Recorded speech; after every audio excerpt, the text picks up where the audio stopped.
Amen. Please be seated. Well, again, welcome. It's really wonderful for us to be able to gather on this third Sunday of Easter. So we are in Eastertide, this third Sunday of Easter, and so we come together to be able to worship. And you know, in the way that we oftentimes in our culture, I guess, do celebrations is that the celebration happens, and then as the build up to the celebration happens, and then it just kind of is done. So Brandon Glick, our music director back here, we're having a conversation a couple of weeks ago about this. He said, so what about that we put so much emphasis on Lent and the disciplines of Lent. So you're supposed to fast, or you give things up, no chocolate, no alcohol, whatever it is that you've given up. You give those things up and you're supposed to take on something new. So some work of mercy or some additional extra thing that you do. And you do all of that during the 40 days of Lent. But then finally Easter comes, and it's like you go back to normal, just kind of normal, ordinary life. Why is that? And I said, well, that's a great question. It's worth our thinking about because we prepared for Jesus going to the cross and for him being buried in the tomb. But once the celebration happens, now all of a sudden there is this opportunity for us to think about what it means for Jesus to be alive, to be raised from the dead. What does it mean for us to wrap our brains around the fact that this person who we love and follow is actually here present with us, alive and well? So all of a sudden it's not normal life at all. So there were only 40 days for us to prepare for Jesus' cross and crucifixion and death.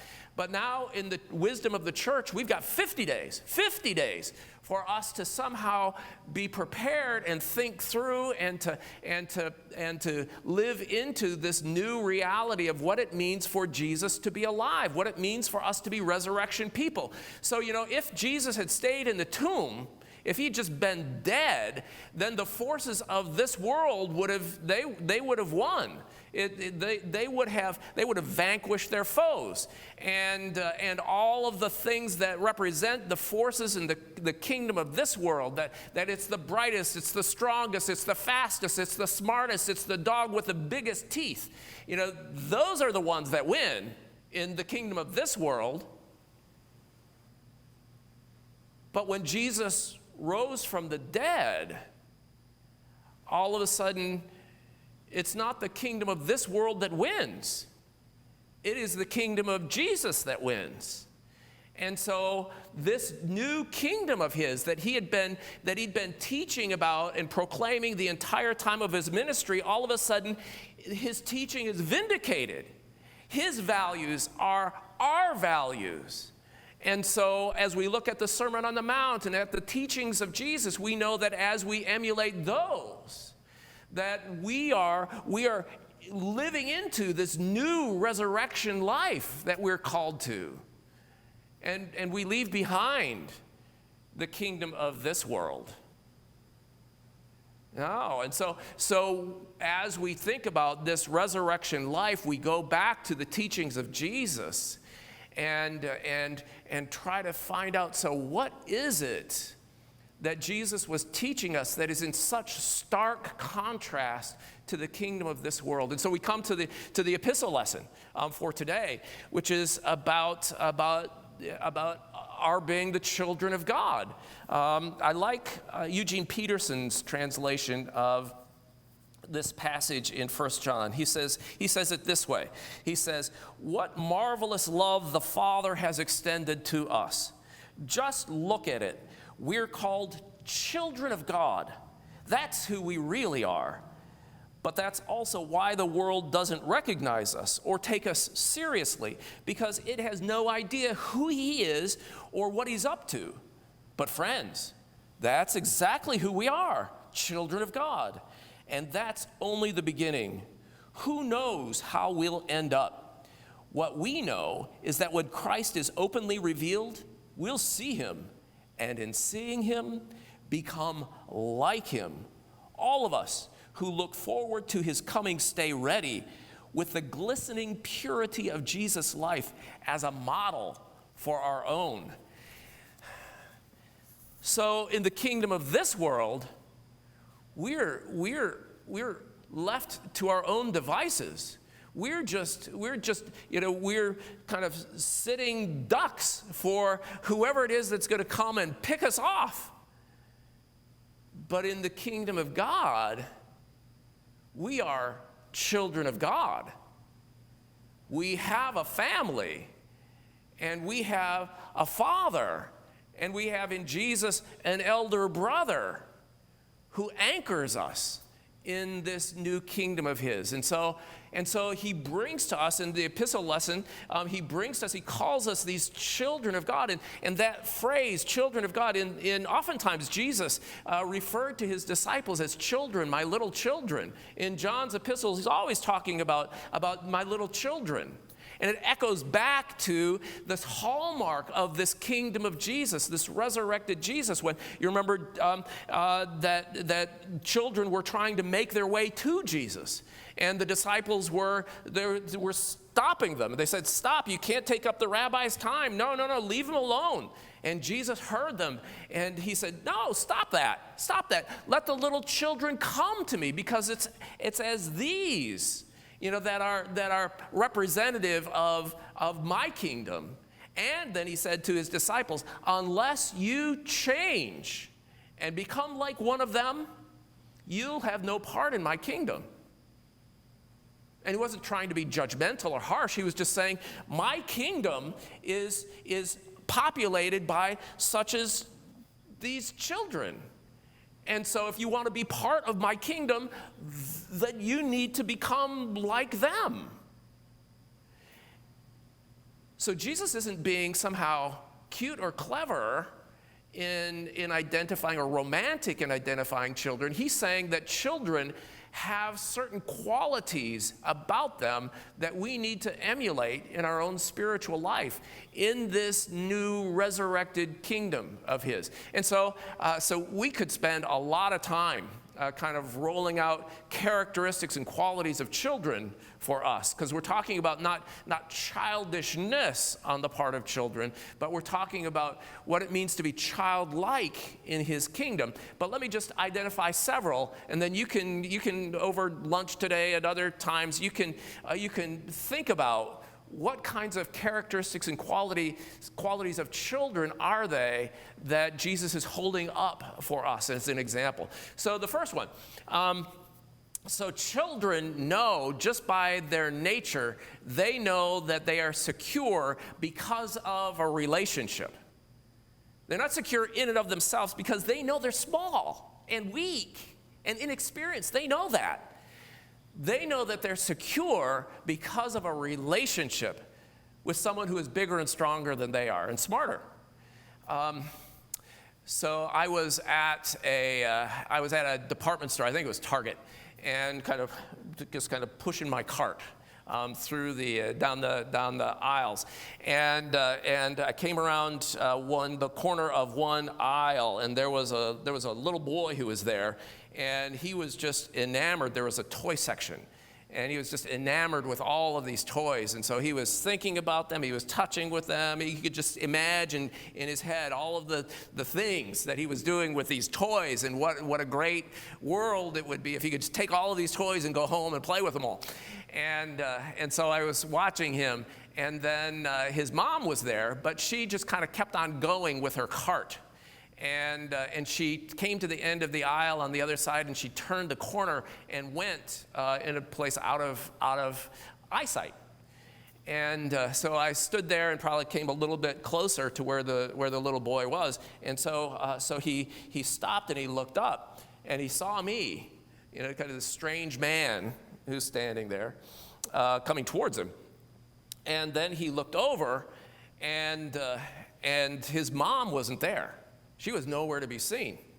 And so, you might have thought, This is great.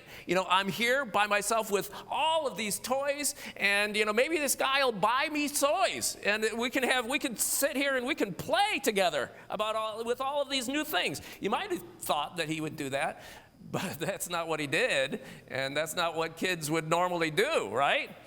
So he looked at me, and he looked and he saw that his mom was nowhere to be seen, and let me tell you, he opened his mouth so big and let out this scream, "Mom! Mom!" And he went running, not towards me, but the other direction to go and find her, right? Because he knew that as long as he was close to her, he was secure. I mean, she's Mama Bear. Nobody messes with Mama Bear, right? He's safe with her. So why is it then that for us as the children of God, when something frightens us or seems scary or we feel isolated and alone, that somehow we feel like we need to tough it out? That somehow we feel like we need to just pretend that we're not scared, that we're self-sufficient, that we can see it through on our own? Well, that's not what children do.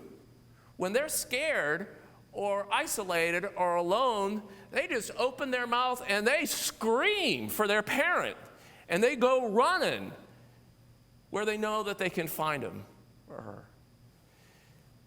Children of God, we know that we're secure because we have a relationship with the God who loves us and cares for us. A second quality of kids. Kids are insatiable learners. They're constantly asking questions. Why? How? Over and over again. Why? How? Who? And they're constantly watching the people who are important in their life as role models because they want to grow up and they want to be like them. And so no kid has to be trained to do this. They just automatically do it. They do things that help them to kind of step into the role that they're aspiring to one day fill. And so I can remember as a kid, if you had kids, you probably can remember. The day comes on a rainy Saturday when you with a sibling or something, you go into your parents' closet and you find clothes that are there. And so if you're a girl, you put on, some hopefully cheap jewelry, necklaces that go down to your knees, and some, a dress that's way too long, and try to put on, high heel shoes and walk in them. You find the lipstick and try to put on lipstick, and it goes not just on your lips, but it goes all over your face. It's all over the place. And boys do exactly the same thing. I can remember putting my feet in my dad's shoes and marveling at how big his feet were and trying to walk around in them and stumbling and falling. And so you might say, well, that's the stupidest thing in the world, right?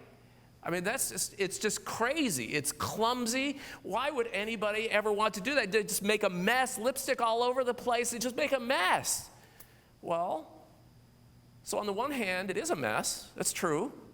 But it says something about these insatiable learners that they are wanting to step into, wanting to grow into the form or the model of this one that is being held up for us, that we respect and admire. We want to become like them. And so it's going to be messy. Something would be wrong if it wasn't messy. This opportunity to be able to take latitude, to be able to play, to be able to try things on, to be able to do things, be awkward and be coloring outside the lines, and yet doing it all out of love and aspirations. And the more secure that a child is, the more they're willing to risk and do so that they can try things on. So why is it for us as adults that we feel like we need to kind of just get it right, and we don't want to look silly to others, and then we somehow think that we're going to learn what it means to replicate or model what it is that Jesus does. No, it means if we're going to try to model after the example of Jesus, then we're going to get it wrong by necessity, by definition. We're going to make things messy. We're going to say things we shouldn't have said, and we're going to do things we shouldn't have done. And yet we do it all out of love and a desire to grow into this stature of who Jesus is. The Latin word is imitatio. And there's a phrase, imitatio Christi, to imitate Christ. There's a classic, Thomas à Kempis, that wrote The Imitation of Christ. It's still very readable, this sense of what it means for us to imitate the image of Christ, and to not be afraid that somehow others are going to think us foolish or out of date. Because according to the culture that we live in, we will be foolish and out of date. We will be. And yet, that's not our standard. Our standard is Jesus. And then just one final one. Children, part of the nature of what it means to be a child is to trust. So you can take a child who's young, and you can take them by the hand, and you can take them almost any place. And they will do almost anything that you ask them to do. And if they love you and if they trust you, they'll do it. Unless they've learned by experience not to. Unless there's been someone who has been a role model who has abused that trust. And then all of a sudden, we experience deep wounds that take a lifetime to heal. But a healthy kid, you can take that kid by the hand and they will trust you, and you can take them to places and do things that certainly no adult would ever do. My previous church, Church of the Good Samaritan up in Paoli, Pennsylvania, we had a preschool. And so there were numbers of kids who would come, and every day there was a chapel in that school. So in the mornings, there would be 30, 40, 50, 60 kids that would come for, 20 minutes maybe, for kids' chapel. And always part of that, so the kids would be in the chapel, the parents of two of the chapel helpers. So we'd always had two chapel helpers that would help us do the service, and so their parents would be there in the back, proud as could be. And there were the chapel helpers. So these are two of the kids that were selected for this special opportunity to be able to help out. So one was a crucifer. So when we were ready to come from the sacristy into the chapel, everything was set up. The crucifer would hold the cross high and would be very proud to come in and carry the cross in. And the other person was the candle person. So they would have a taper, and so we would light it, and then we would come in, and the altar would be like about this, and there'd be two candles, and so the chapel helper would come, and they'd light first one candle, and then they'd light the other candle. Then we'd go back into the sacristy and we'd blow out the candle, and it was just a really big deal. And then they'd put out the candles at the end of the service. So on one particular morning, the chapel helpers arrived, and so there was a little boy who was the one who was to light the candles. And so I gave him the taper, and I lit it, and I said, "Come with me." I said, "We're going to go and light the candles on the altar." And he looked very hesitant. But the chapel there was kind of darker than this, and there were a lot of kids that were out there, and his parents were out there, and so kids can be kind of tentative in what they were doing. And so I said, "No, it's okay. You can just relax. We'll go out, and I'll lead you."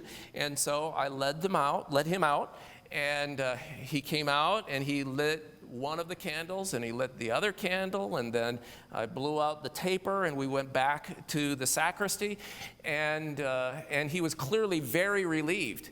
And I said, "So that wasn't so hard. Are you okay?" And he said, "Where is the ogre?" And I said, "What?" And he said, "Where is the ogre?" And I said, there is no ogre." And he said, you said that we were going to go in and light the candles on the ogre. Where's the ogre? And I thought, wow, there is no ogre. But now, think about this for a second. Here's a little boy, right? And so little boys at their level of development, so he believes in ogres. He believes in giants. He believes that there are things that hide under the bed, right? He believes in those things, that they exist.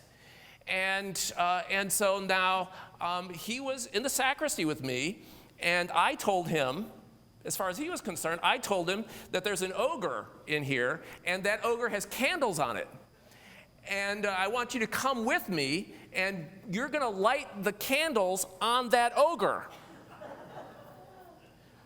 Well, I have no idea why he went out with me. And let me ask you this question. If you really believed that there were ogres, and I told you, come with me, and there are 2 candles on this ogre, and you're going to light them, would you come with me?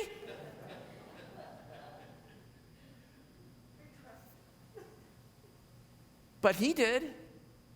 He did. He was a little hesitant, but he came with me to light candles on an ogre. Trust. When we trust someone who is bigger, stronger, loving, trustworthy, we'll go any place with them. We'll do anything that they ask us to do because we know that we'll be safe and secure. And if we trust them and go with them, we'll be able to do things that we didn't never think we could do before. We'll see things that we would never have been able to see before.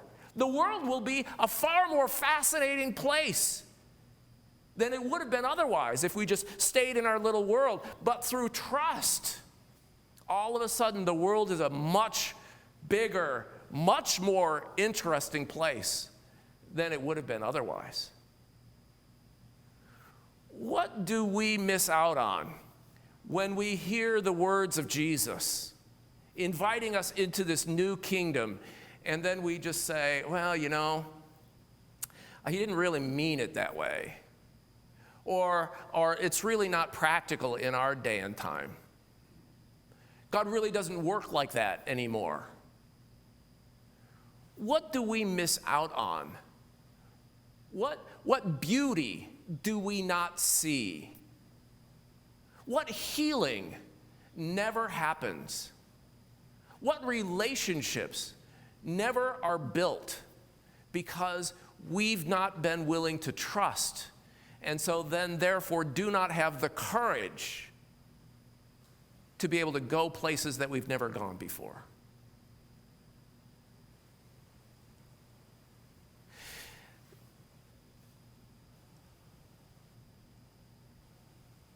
Easter, the season of Easter, is a time when we in the church say that Jesus, who was dead, buried in the ground, rose from the dead and lives, and that he lives in relationship with each of us.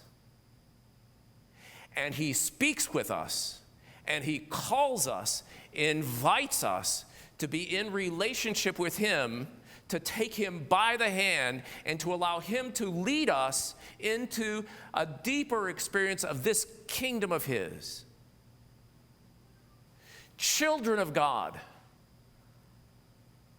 heirs with Christ. Easter, going back to normal life, may God help us. Normal life isn't so hot. Life with Christ, the living Christ, vibrant and true. That's our destiny. That's our hope. That's our worship and why we gather. May God help us to be his children. Amen.